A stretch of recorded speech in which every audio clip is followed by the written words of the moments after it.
So that's the distinction. I truly feel like Jesus is my actual brother.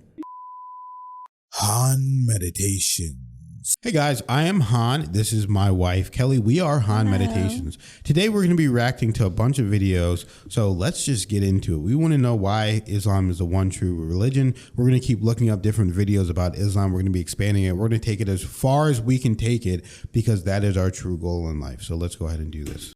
There are so many religions and so many different gods. Why does Islam think it's the only true religion? All religions make this claim. If you list all the religions, Buddhism, does it have a god?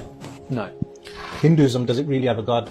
The answer is no. Hinduism is paganism. In the north of India, you have different gods worshipped to the south of India. So that really cancels out those two.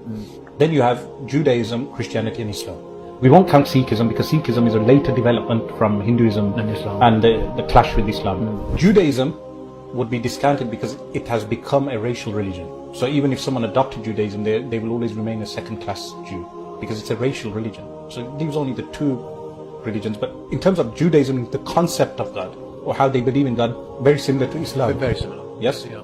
So those two agree on that. Yeah. But then Christianity is man worship in essence. Literally, I think, Yes. in the case of Jesus. Yes. So that cancels out Christianity because man worship is illogical. So it only leaves Islam and Judaism. It's also idolatry because you're worshipping a creature rather than God. So it only leaves Islam Right. and Judaism. And between Judaism and Islam, Islam is a preservation of the true message of Islam from the time of the But also Judaism doesn't claim to be a universal religion. It's the religion of the people of Israel for Jews, whereas Islam does claim, the Prophet Muhammad upon him be peace said, I've been sent as a mercy to all the worlds. In other words, it's not limited to a nation or a tribe or a people, but for everything. So it only leaves Islam. Right. By a process of elimination. That actually was interesting the more that you actually think about it, because what it was doing was it was breaking down each different religion and saying, well, this is why this and this and that and so on and so forth. So basically they're saying that Hinduism is a pagan religion. Do you think Hinduism is truly a pagan religion? I think that there's different sects in Hinduism that are pagan and some aren't. They do have a lot of deities. But the true concept and what we're learning through Vedanta, it wasn't paganism. It was the sense that we're all one. We're not scholars in this, of course, but it was more so we're all one and God is all powerful. So God is everything, but there's a lot more to it as well. And I believe that they don't discount and say that deities don't exist. So I guess you could say in that way that it is paganism. Yeah, there's definitely sects in Hinduism, and some are more into the worship of certain deities, but it all depends. But they definitely do recognize a good amount of deities. And then I think you said Buddhism, they don't even have a god.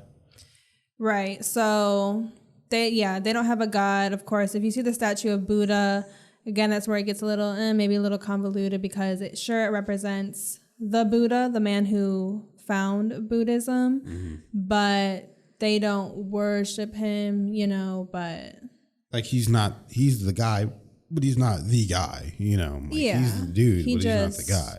Essentially channeled, I guess, kind of like a prophet, similar situation. Then you got the big three: Judaism, Christianity, and Islam. What they were saying about Judaism is very interesting because it truly is a racial religion.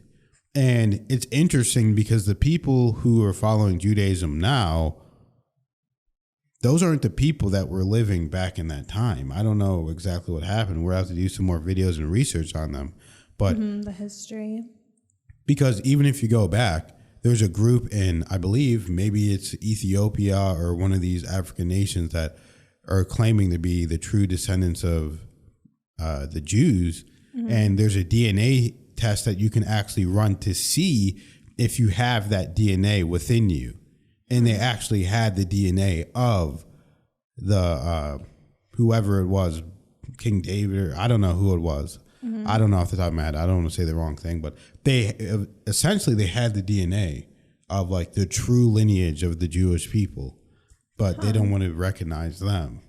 So it's like all about a racial religion. Oh, we're the chosen people. If you're not us, then you won't get into heaven, essentially, which doesn't even make sense.